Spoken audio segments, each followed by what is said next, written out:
Hello everyone. आज हम करने जा रहे हैं सीड साइंस एंड टेक्नोलॉजी का एक बहुत ही important topic, that is seed treatment. अब सीड ट्रीटमेंट क्या होता है? सीड ट्रीटमेंट का मतलब है कि हम सीड को एक्सपोज कर रहे हैं कुछ फिज़िकल, केमिकल या बायोलॉजिकल एजेंट के, जो कि उन्हें प्रोटेक्ट कर सकें पेस्ट से या किसी और डिजीज़ से। इसको हम बेसिकली सीड ट्रीटमेंट कहते हैं। अब सीड ट्रीटमेंट की ज़रूरत कब कब पड़ती है? अब मान लीजिए आप कहीं से भी सीड को अगर लेते हैं तो उसके बाद उसे स्टोर करने की भी ज़रूरत होती है। तो उस टाइम पे ये पॉसिबिलिटीज़ होती हैं कि उसके ऊपर अटैक हो सके, तो उस टाइम पे उसे ट्रीटमेंट की ज़रूरत पड़ सकती है। मान लीजिए आप सीड को काफ़ी टाइम से स्टोर करके रखा है आपने, अब आप उसको सोइंग करने जा रहे हैं, उसकी सोइंग करने जा रहे हैं, तो अब आप चाहते हैं कि उसकी जर्मिनेशन अच्छे से हो, उस टाइम सीड ट्रीटमेंट की ज़रूरत पड़ सकती है। और आप उसकी डॉर्मेंसी ब्रेक करना चाहते हैं, तब भी सीड ट्रीटमेंट की ज़रूरत पड़ सकती है। तो there are many benefits of seed treatments. तो सबसे पहले जान लेते हैं what is the basic definition of seed treatment, what are the needs of seed treatment and what are the benefit of seed treatment. तो seed treatment refer to exposing the seed to certain agent, physical, chemical or biological, which are able to protect them from pest and provide good health to seed and emerging plant। इससे seed और जो plant उस seed से emerge हो रहा है उन दोनों को ही एक अच्छी हेल्थ मिलती है। नीड क्या है कि जो इन्फेस्टेड सीड होते हैं वो वायबल इनोकुलम का सोर्स हो सकते हैं। मान लीजिए आपके पास जो सीड है उसके अंदर कोई डिज़ीज़ है, तो वो काफ़ी ज़्यादा और सीड्स में भी उसको स्प्रेड कर सकता है और डिज़ीज़ कॉज कर सकता है। वो जर्मिनेट नहीं करे तो भी क्रॉप स्टैंड जो है वो रिड्यूस हो जाएगा। इन्फेस्टेड सीड में ये दिक्कत आएगी और वो एक हमारा हेल्दी इन्वायरमेंट होगा, उसमें एक नया पेस्ट भी इंट्रोड्यूस कर सकता है। और सीड क्रॉप जो है जिसको हम लगा रहे हैं उसको सर्टिफिकेशन भी चाहिए। तो अगर उसे सर्टिफिकेशन चाहिए तो वो फ्री फ्रॉम वो होनी चाहिए, डिजीज़ेस होनी चाहिए, इसलिए सीड ट्रीटमेंट की ज़रूरत है। अब इसके बेनिफिट्स क्या क्या हैं? बेनिफिट ये है कि प्रिवेंट करता है स्प्रेड ऑफ डिजीज़ को। For example loose spot of wheat और ब्लैक रॉट ऑफ कैबेज, ये जो दोनों डिजीज़ हैं ये सीड बॉर्न डिजीज़ हैं। अगर हम सीड ट्रीटमेंट करते हैं तो इन डिजीज़ से बचा जा सकता है। ये जर्मिनेशन को इम्प्रूव करने में हेल्प करता है। कंट्रोल सॉइल इंसेक्ट, सॉइल के जितने भी इंसेक्ट होते हैं उनको कंट्रोल करता है। इसके अलावा प्रोटेक्शन प्रोवाइड कराता है अगेंस्ट स्टोरेज इंसेक्ट पेस्ट। अब कई बार हमें सीड को काफ़ी लंबे समय तक स्टोर करना पड़ता है, तो उस टाइम हमें प्रोटेक्शन प्रोवाइड कैसे होगी? अगर हम सीड को ट्रीट करेंगे तभी होगी। और condition in which seed must be treated, ऐसी कौन सी कंडीशन है जिनमें सीड को ट्रीट करना ज़रूरी है? सबसे पहले जो इंजर्ड सीड्स होते हैं, अगर आपको दिख रहा है कि आपके सीड में कहीं ना कहीं से ब्रेकिंग है, तो मतलब उस सीड में कोई ना कोई प्रॉब्लम भी हो सकती है, तो उसे ट्रीट करना बहुत ज़रूरी हो जाता है। डिजीज सीड है तो उसको तो ऑफकोर्स ट्रीट करना ही पड़ेगा। अनडिज़ायरेबल सॉइल कंडीशन, अगर आपको लग रहा है कि जहाँ पे आपने सीड को लगाया था वहाँ पे सॉइल कंडीशन अच्छी नहीं थी, तब भी सीड को ट्रीटमेंट दी जा सकती है। और डिज़ीज़ फ्री सीड को भी ट्रीट करना ज़रूरी है ताकि उसमें दोबारा से डिज़ीज़ न आ पाए। ठीक है, तो जो कि हेल्दी सीड है उसको मेंटेन करने के लिए हमें डिजीज़ फ्री सीड में भी ट्रीटमेंट देनी पड़ती है। अब जान लेते हैं कि सीड ट्रीटमेंट कितने तरह की होती हैं। So we can understand this with the help of this flow chart. So इसमें हम देख सकते हैं कि कैसी कैसी हमारे पास सीड ट्रीटमेंट्स हैं। तो इसमें हमारे पास सबसे पहले आती हैं pre sowing treatments, pre storage treatment और मिड स्टोरेज ट्रीटमेंट। सोइंग करने से पहले कुछ ट्रीटमेंट देना सीड को ज़रूरी है, उसके बाद स्टोरेज से पहले भी ट्रीटमेंट देनी चाहिए और मिड स्टोरेज में भी ट्रीटमेंट देनी चाहिए। इस वीडियो में जो हमारा फोकस रहेगा वो रहेगा प्री सोइंग ट्रीटमेंट्स पे, कि सोइंग करने से पहले सीड को किस तरह की ट्रीटमेंट्स दी जाती हैं। So pre sowing treatment can be broadly classified into 3 categories. किन किन चीज़ों के लिए हम सोइंग करने से पहले ट्रीटमेंट देते हैं? सबसे पहला हो सकता है डोरमेंसी ब्रेकिंग के लिए। डोरमेंसी ब्रेक करने के लिए हमें सीड को ट्रीट करना पड़ता है। कई बार ऐसा होता है कि हमारे पास जो सीड है उसके वो डोरमेंट सीड है और हम चाहते हैं कि उसको जर्मिनेशन हो जाए, उसकी जर्मिनेशन हो, तो उसके लिए डोरमेंसी ब्रेकिंग करने के लिए हमें ट्रीटमेंट देनी पड़ेगी। दूसरा ये कि जर्मिनेशन और विगर इम्प्रूवमेंट। इसका मतलब ये है कि अगर मान लीजिए हमारे पास 100 सीड है, अगर हम उन्हें ट्रीटमेंट नहीं दे रहे हैं तो 80 ही जर्मिनेट कर रही है।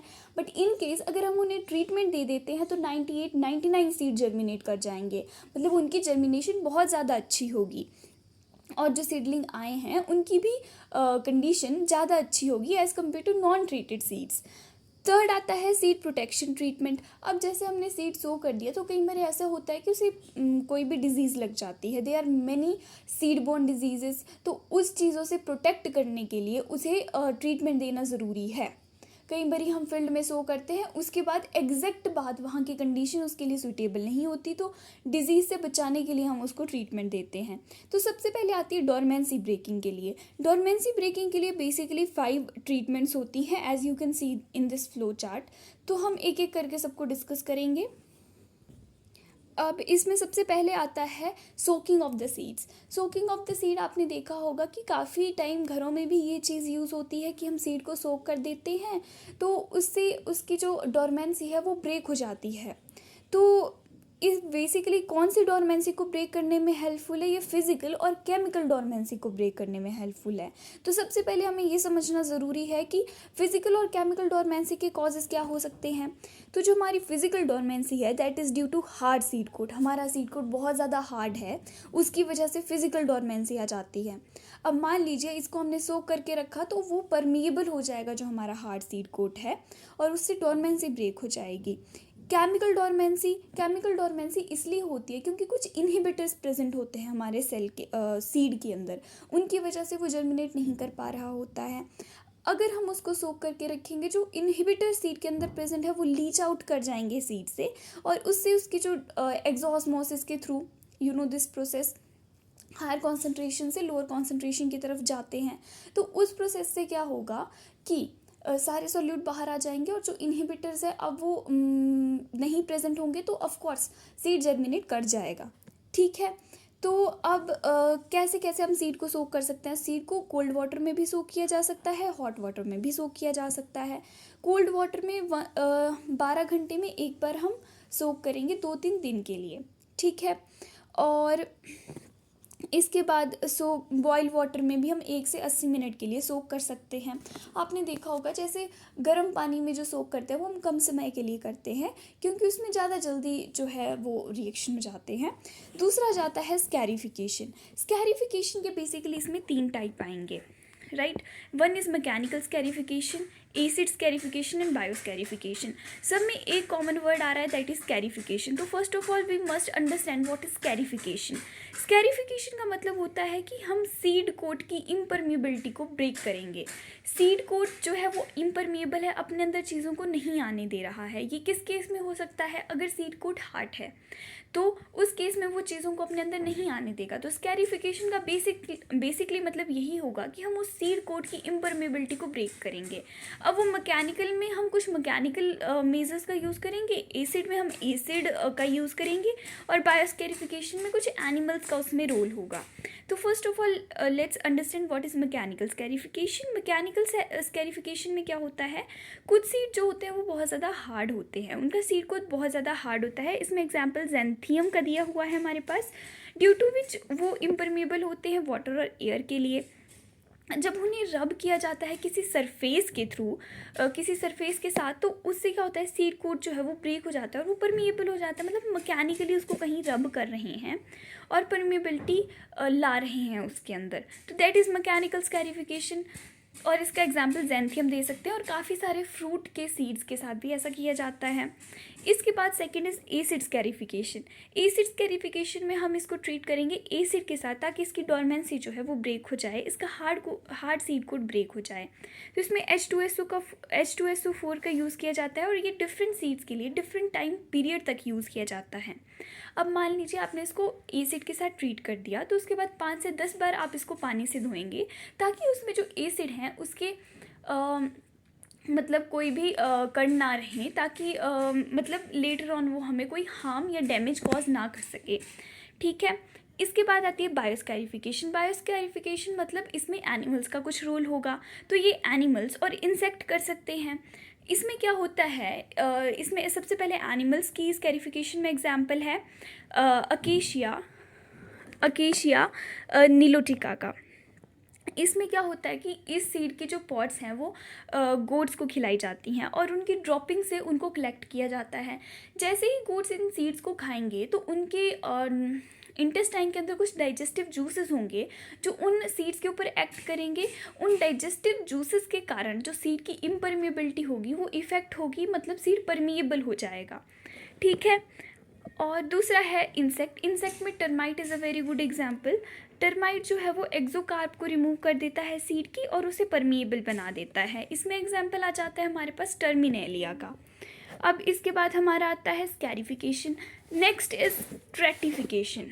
स्ट्रेटिफिकेशन भी अगर आपने हॉर्टिकल्चर पढ़ा होगा तो उसमें नाम सुना ही होगा। स्ट्रेटिफिकेशन में बेसिकली क्या होता है, हम फिजियोलॉजिकल डॉर्मेंसी को ब्रेक करने की कोशिश कर रहे हैं। इससे पहले जो हमने पढ़ा था सोकिंग इन वाटर, उसमें हम फिजिकल और केमिकल डॉर्मेंसी की बात कर रहे थे। इसमें फिजियोलॉजिकल डॉर्मेंसी की बात हो रही है। फिजियोलॉजिकल डॉर्मेंसी क्यों आती है? इम्बैलेंस ऑफ हार्मोन की वजह से या रूडिमेंट्री एम्ब्रियो की वजह से। तो इसे कैसे ठीक किया जा सकता है? अगर हम इम्बाइब्ड सीड को लोअर टेम्परेचर पे एक्सपोज करते हैं तो इससे ये जो हमारी डॉर्मेंसी है ये ब्रेक हो सकती है। तो इसमें मॉइस्ट जो सीड होते हैं उनको लो टेम्परेचर पे स्टोर किया जाता है। ये वेरी कर सकता है according to different species, but average temperature जो होता है वो 3 to 5 डिग्री सेल्सियस होता है। इसमें बेसिकली क्या होता है, मॉइस्ट सीड है उसको ऐसे सैंड की डिफरेंट लेयर्स होती हैं, उनमें बहुत कोल्ड टेम्परेचर में रख दिया जाता है सैंड की डिफरेंट लेयर्स में, और इसी चीज़ को स्ट्रेटिफिकेशन बोला जाता है। मतलब हम डिफरेंट स्ट्रेटास में, डिफरेंट लेयर्स में सीड को स्टोर कर रहे हैं। So this is stratification. तो we have studied about 5 measures that कि हम कैसे डॉर्मेंसी को ब्रेक कर सकते हैं। अब सेकंड जो हमारा प्री सोइंग ट्रीटमेंट्स में था, that is for germination and vigour improvement, कि हमें सीड की जर्मिनेशन और विगर को इम्प्रूव करना है। तो वो हम कैसे कर सकते हैं, उसके भी डिफरेंट मेजर्स हैं। बट सबसे पहले हमें इनमें जो एक बेसिक प्रिंसिपल यूज़ होता है हमें उसे जानना इम्पॉर्टेंट है। काफ़ी सारी चीज़ें जो है उसमें वही प्रिंसिपल यूज़ होगा। जर्मिनेशन और विगर के लिए हम क्या करते हैं कि सबसे पहले मान लो हम सीड को, मैं वाटर के साथ एग्जांपल दूंगी, वाटर की जगह इसमें केमिकल्स या कुछ और चीज़ों का भी यूज़ हो सकता है जो डिफरेंट डिफरेंट चीज़ों में अलग अलग होगा। सबसे पहले वाटर को मैंने सोक करके रख लिया और उसमें इम्बाइबिशन होगी, that is first stage of germination. Germination को बेसिकली हमने 3 स्टेजेस में क्लासीफाई किया है जो कि हम आगे पढ़ेंगे। तो फर्स्ट स्टेज जो होती है उसमें इम्बाइबिशन होती है। इम्बाइबिशन मतलब वाटर अपने अंदर सोक करता है, उसका साइज़ बढ़ता है। सेकंड स्टेज जो होती है उसमें जो उसके अंदर काफ़ी चीज़ों का सिंथेसिस होने लग पड़ता है। उसमें जिब्रेलिक एसिड बनता है, प्रोटीन सिंथेसिस होती है, फूड रिसोर्स रिजर्व्स जो बनते हैं। ठीक है। और इस फेज़ में क्या इम्बाइबिशन स्टॉप हो जाती है और एक थर्ड आता है जिसमें इम्बाइबिशन दोबारा शुरू होती है ताकि जो सीड कोट है वो मतलब रप्चर हो जाए और वहाँ से रेडिकल निकल जाए। तो हमें बेसिकली इसमें प्रिंसिपल क्या फॉलो करना है कि हमें जो हमारा सीड है उसको सेकंड स्टेज तक लेके जाना है। ठीक है। बट जैसे ही वो सेकंड स्टेज में एंटर करेगा उसे पानी से निकाल लेना है, वो थर्ड स्टेज तक हमने एंटर नहीं करने देना है, रेडिकल फॉर्मेशन नहीं होने देनी है। इससे क्या होगा कि सीड की जो जर्मिनेशन है वो बहुत ज़्यादा अच्छी हो जाएगी और उसकी जो ग्रोथ होगी लेटर स्टेजेस में, उसका जो पूरा लाइफ साइकिल होगा वो बहुत अच्छा होगा, उसमें फ्रूटिंग फ्लावरिंग सब अच्छी आएगी। ठीक है। तो सबसे पहला जो है इसमें that is seed fortification. Seed fortification में हम बेसिकली क्या कर रहे हैं, सीड को ऐसी चीज़ों के साथ एक्सपोज कर रहे हैं जिनमें बहुत अच्छे अच्छे न्यूट्रिएंट्स हैं। इनमें उन्हें नाम दिया गया है bioactive chemicals. Bioactive chemicals micro nutrients हो सकते हैं, ग्रोथ रेगुलेटर्स हो सकते हैं, विटामिन्स हो सकते हैं, सीड प्रोटेक्टेंट्स हो सकते हैं। इससे क्या होता है कि जो सीड है उसके अंदर बहुत अच्छे मतलब न्यूट्रिएंट्स का रिजर्व पहले ही हो जाता है और जब जर्मिनेट करने की बारी आती है तो वो अच्छे से जर्मिनेट कर पाता है। तो देखते हैं इसको कैसे होता है ये। पैडी को जो है हम 1% KCl सॉल्यूशन के साथ 12 घंटे तक ट्रीट कर सकते हैं। सॉर्गम को 1% NaCl2 के साथ या 2% KH2PO4 के साथ 12 घंटे के लिए। अब इसमें प्रोसीजर क्या है कि हम सीड लेंगे, न्यूट्रिएंट सॉल्यूशन लेंगे, उनको कुछ समय के लिए रखेंगे, मतलब सीड को सॉल्यूशन में डिप करके रखेंगे, मॉइस्चर कंटेंट रेज हो जाएगा। जैसे मॉइस्चर कंटेंट रेज हो गया उसको उसमें से निकाल के ड्राई कंडीशन के अंडर जो है हम शेड के अंदर हम उसे ड्राई कर लेंगे। राइट। तो बेसिकली हमने किया क्या, सीड के अंदर हमने न्यूट्रिएंट्स को एंटर करने दिया। राइट। अब इसमें क्या होगा, क्या क्या इसमें फैक्टर अफेक्ट करते हैं, चॉइस ऑफ केमिकल। हम सीड के अकॉर्डिंग केमिकल्स की चॉइस करेंगे, किस सीड की क्या रिक्वायरमेंट है, उसके अकॉर्डिंग केमिकल यूज़ होगा। उसको माइक्रो न्यूट्रिएंट ज़्यादा चाहिए, ग्रोथ रेगुलेटर ज़्यादा चाहिए, क्या ज़्यादा चाहिए। दूसरा कॉन्सेंट्रेशन ऑफ केमिकल, कितना कॉन्सेंट्रेशन ऑफ केमिकल उसे चाहिए। ड्यूरेशन ऑफ सोकिंग, अब कुछ सीड जो है वो जल्दी इम्बाइब कर लेते हैं न्यूट्रिएंट्स को या किसी भी सोल्यूशन को, कुछ सीड थोड़ा स्लो करते हैं। तो उस तरह से ड्यूरेशन जो है डिफरेंट सीड्स के लिए डिफरेंट होगी। मेथड ऑफ ट्रीटमेंट, हम किस तरह से इसको ट्रीट कर रहे हैं। बेनिफिट्स ये होता है कि लो और मीडियम क्वालिटी के जो सीड होते हैं उनको भी अपग्रेड किया जा सकता है। कुछ ऐसे सीड हैं जिनके अंदर उतने फूड रिजर्व्स नहीं हैं, वो बहुत अच्छे से जर्मिनेट नहीं करेंगे, बट अगर उनको इस तरह से ट्रीट किया जाएगा तो उनकी जर्मिनेशन भी अच्छी होगी, अर्ली फ्लावरिंग हो जाएगी क्योंकि ज़्यादा अच्छी ग्रोथ होगी और इससे ईल्ड भी ज़्यादा अच्छी आएगी। लो कॉस्ट टेक्नोलॉजी है, बहुत ज़्यादा इसमें कॉस्ट नहीं देना पड़ रहा अगर हम फर्टिलाइज़र और दूसरी एप्लीकेशन के साथ कंपेयर करके देखें तो। दूसरा जो हमारा टाइप है दैट इज़ सीड हार्डनिंग, जो कि मैंने आपको पहले भी एक्सप्लेन किया। तो इसमें सबसे पहले हम हाइड्रेशन ऑफ सीड कर देंगे, मतलब पहले उसको पानी में डाल दिया या किसी और चीज़ में डाल दिया, तो इससे क्या होगा, मतलब उसमें मेटाबॉलिज्म शुरू हो जाएगा और उसको just before emergence of radical निकाल लेंगे और उसके बाद उसकी डिहाइड्रेशन मतलब सुखा देंगे उसको, मतलब जो बायोकेमिकल इवेंट हो रहे हैं वो कंटिन्यू ना रहें, वो रुक जाए, रेडिकल इमर्जेंस नहीं चाहिए हमें क्योंकि। तो ये होती है सीड हार्डनिंग। तो इसको आगे पढ़ते हैं, इसमें और क्या क्या है हमारे पास।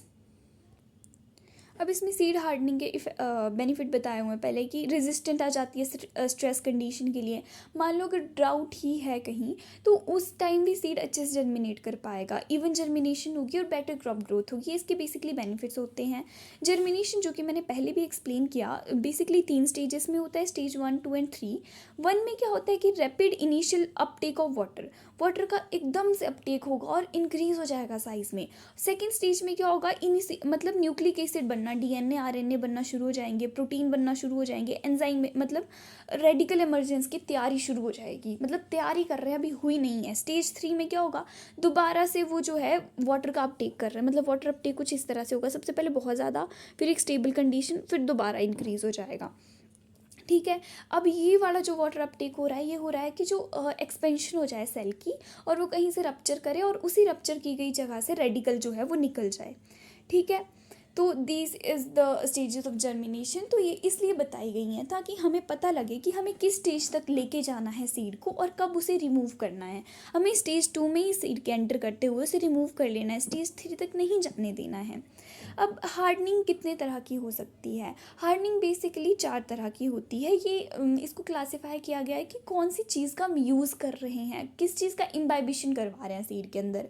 हाइड्रो हार्डनिंग मतलब हम वाटर का अपटेक करवा रहे हैं सीड के अंदर, सेम वही प्रोसीजर है, वाटर सोकिंग करेंगे, रिमूव करेंगे सीड को बिफोर रेडिकल इमर्जेंस इनिशिएशन हो जाएगा, उससे मेटाबॉलिक एक्टिविटीज़ का ट्राई करेंगे सीड को और मेटाबॉलिक एक्टिविटीज़ के बाद स्टॉप हो जाएंगी, इससे सीड की हार्डनिंग हो जाएगी। केमिकल्स में हम वाटर की जगह केमिकल्स का यूज़ कर लेंगे। बायोलॉजिकल हार्डनिंग में बायोलॉजिकल एजेंट्स का यूज़ कर लिया जाएगा और फ्यूचर पर्सपेक्टिव में प्रोलीन का यूज़ हम करते हैं। ओके। इसके बाद हमारे पास थर्ड आता है सीड इन्फ्यूजन। सीड इन्फ्यूजन में हम क्या कर रहे हैं, हम इसमें न्यूट्रिएंट्स, बायोएक्टिव केमिकल्स या ग्रोथ प्रोमोटिंग सब्सटेंसेस को हम उसके अंदर इन्फ्यूज़ करवा रहे हैं, बट इसमें हम ऑर्गेनिक सॉल्वेंट का भी यूज़ कर रहे हैं। इसमें मेन चीज़ जो है कि ऑर्गेनिक सॉल्वेंट का यूज़ हो रहा है। ठीक है। सबसे पहला जो हमने पढ़ा उसमें यूज़ हो रहा था न्यूट्रिएंट्स का इन्फ्यूजन हो रहा था। सेकंड में हाइड्रो हार्डनिंग, समझ आ गया आपको, मतलब डिफरेंट टाइप की हार्डनिंग क्या क्या यूज़ हो सकता है। इन्फ्यूजन में बेसिकली ऑर्गेनिक सॉल्वेंट का एक बहुत इंपॉर्टेंट रोल आता है।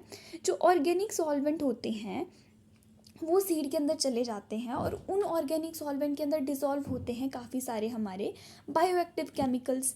अब जो ऑर्गेनिक सॉल्वेंट सीड के अंदर गए हैं वो धीरे धीरे उन बायोएक्टिव केमिकल्स को रिलीज़ करेंगे सीड के अंदर और ख़ुद जो है वो वॉलेटाइल नेचर के होते हैं, इसलिए इवेपोरेट हो जाएंगे।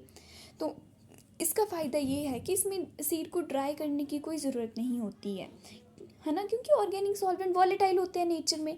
अब इसमें बायोएक्टिव केमिकल और ऑर्गेनिक सॉल्वेंट कौन कौन से यूज़ किए हैं। ऑर्गेनिक सॉल्वेंट का यूज़ हुआ है ताकि बायोकेमिकल जो बायो एक्टिव केमिकल है उनको उसमें डिज़ोल्व करके सीड के अंदर लेके जाना था, मतलब ये कैरियर का काम कर रहे हैं ऑर्गेनिक सॉल्वेंट। ठीक है। तो ऑर्गेनिक सॉल्वेंट पेट्रोलियम ईथर है, डाइक्लोरोमीथेन, इथेनॉल, डाइक्लोरोइथेन है। Bio active chemicals, growth regulator, nutrient, herbicide, antidote, ये सब हैं। तो this is about seed infusion. दो चीज़ें हैं, ऑर्गेनिक सॉल्वेंट और bio active chemical. Organic solvent एक गाड़ी है जिसमें बैठ के बायो एक्टिव केमिकल सीड के अंदर जा रहा है। ठीक है, इसके बाद जो हमारा आता है नेक्स्ट, इसके बेनिफिट्स बताए गए हैं कि इजी टू ऑपरेट है, बेटर परफॉर्मेंस है अदर मेथड के कंपैरिजन में, शॉर्ट ट्रीटमेंट ड्यूरेशन है, इजी ड्राइंग बैक है, rate of deterioration seed control किया जा सकता है, सोकिंग भी बहुत ज़्यादा नहीं करनी है, हाइड्रेशन इंजरी नहीं होगी इसमें, और मतलब इसमें ड्राई करने की भी ज़रूरत नहीं है उसको। ठीक है, फिर इसके बाद आता है सीड प्राइमिंग। सीड प्राइमिंग का क्या मतलब है? सीड को हम सोक करके रख रहे हैं एक ऑस्मोटिक सॉल्यूशन में, जिससे इम्बाइबिशन ऑफ वाटर हो जाएगा, मतलब फर्स्ट स्टेज ऑफ जर्मिनेशन उससे कंप्लीट हो जाएगा। और जैसे रेडिकल निकलने वाला होगा तो उसमें हम क्या करेंगे कि उसको सीड को रिमूव कर लेंगे। अब इसमें फ़र्क मतलब डिफरेंस क्या है और चीज़ों से, इसमें हम ऑस्मोटिक सॉल्यूशन का यूज़ कर रहे हैं, और ऑस्मोटिक सॉल्यूशन क्या हो सकता है, PEG 6000 या मैनीटोल। सब चीज़ों में कॉन्सेप्ट सेम है, बस थोड़ा थोड़ा सा डिफरेंस है।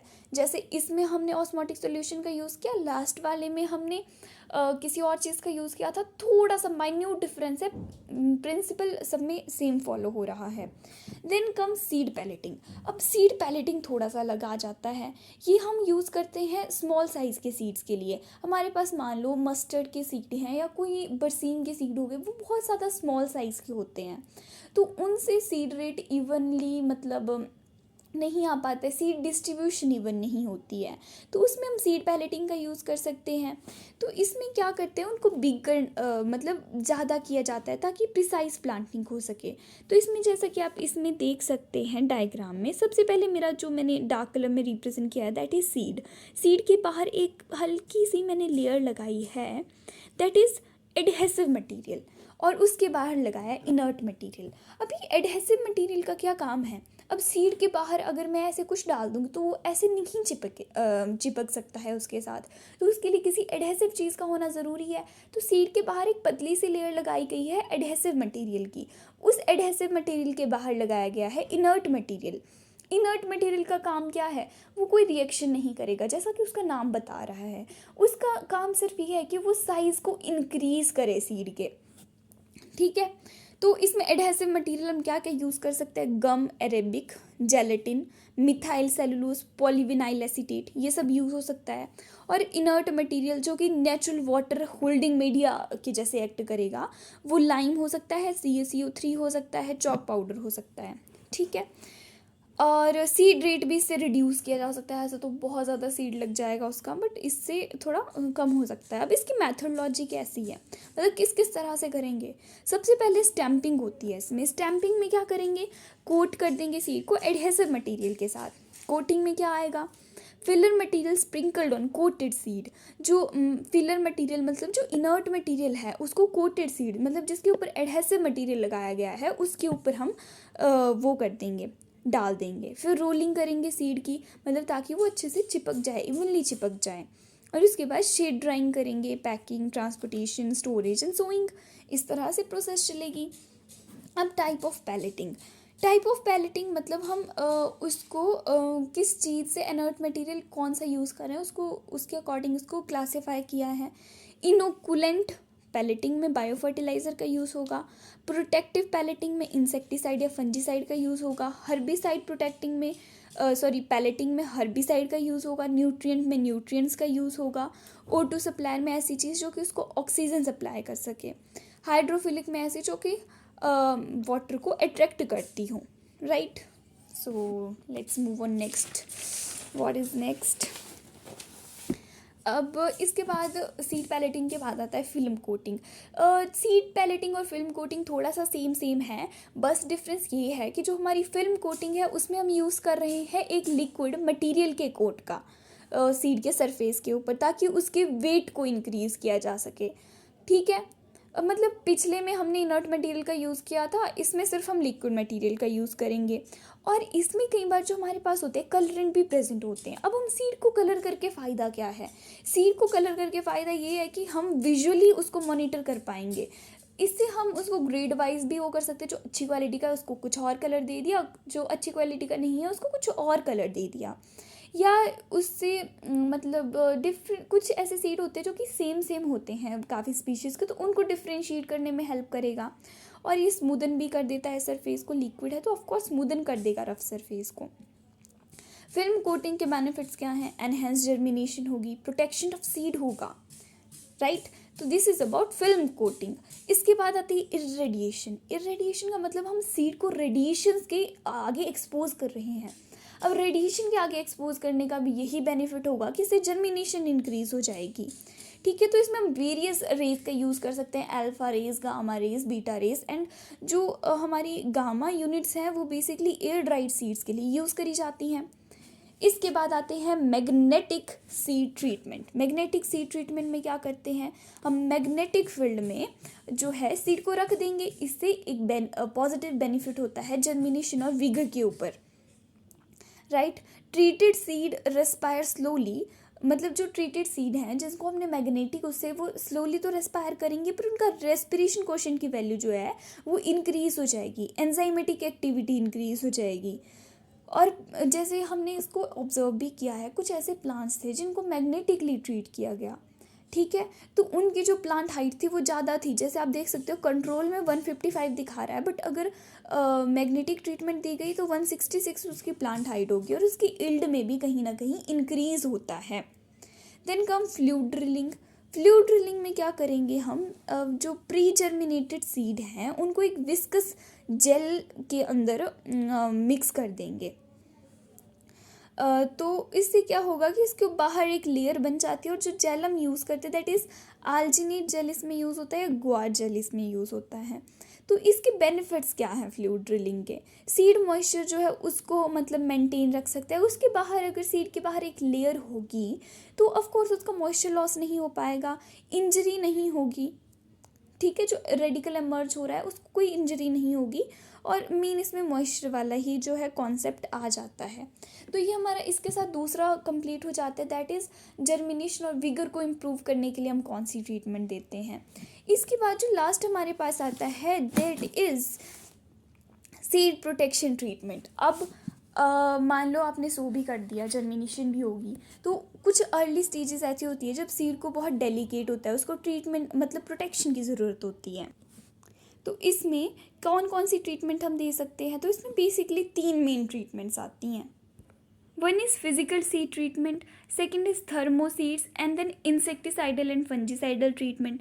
फिजिकल सीड ट्रीटमेंट पे हमारे साथ क्या होगा कि एक्सपोज करेंगे हम सीड को बहुत हाई टेम्परेचर पे। हाई टेम्परेचर पे क्या होगा कि जो भी पेस्ट या पैथोजन होंगे वो किल हो जाएंगे। तो इसमें हम हॉट वाटर ट्रीटमेंट दे सकते हैं या सोलर ट्रीटमेंट दे सकते हैं।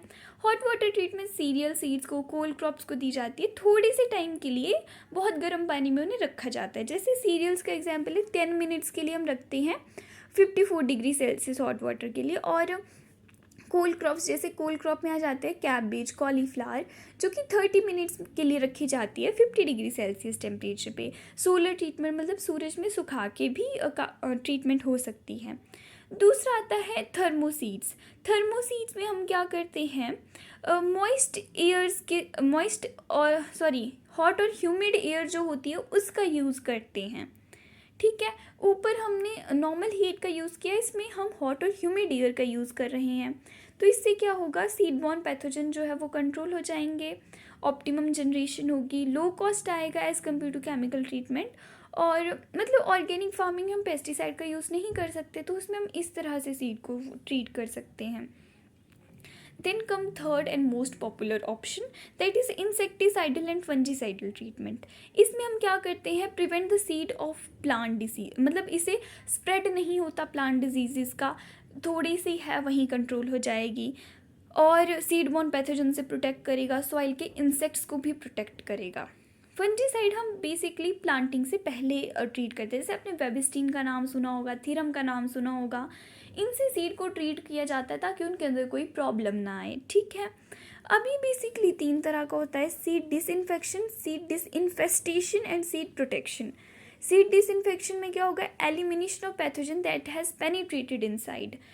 डिसइंफेक्शन मतलब वो अंदर जो कोई पैथोजन चला गया है उसका एलिमिनेशन हो रहा है। डिसइंफेस्टेशन में मतलब जो भी स्पोर सरफेस पर प्रेजेंट हैं उनका कंट्रोल हो रहा है। और सीड प्रोटेक्शन में यंग सीडलिंग्स अगर हमारे पास हैं तो उनका जो है वो प्रोटेक्शन होगा उसमें। अब फॉर्मुलेशन ऑफ फंजीसाइड जो है वो काफ़ी तरह की उसमें फॉर्मुलेशन में आता है, दैट इज़ डस्ट में आ सकता है, slurry, liquid, there are different things. इसके अलावा दो मेन जो इम्पॉर्टेंट हमारे पास टर्म्स आती है, that is fumigation and biological seed treatment.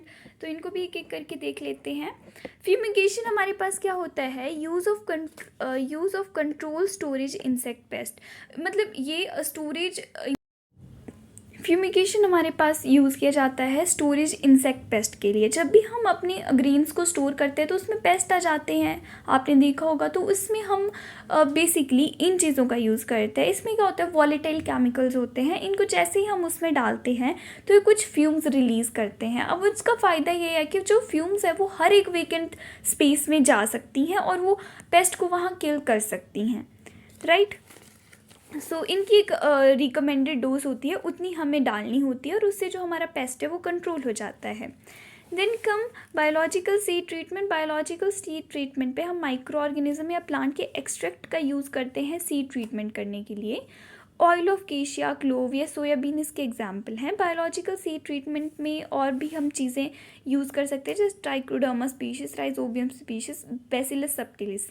Thank you for watching this video. This is all about the topic seed treatment. Seed treatment में एक स्पेसिफाइक topic हमने कवर किया है, बाकी दो टॉपिक हम नेक्स्ट वीडियो में कवर करेंगे। And if you like the video then please like the video channel and subscribe the channel, share the video. Thank you so much.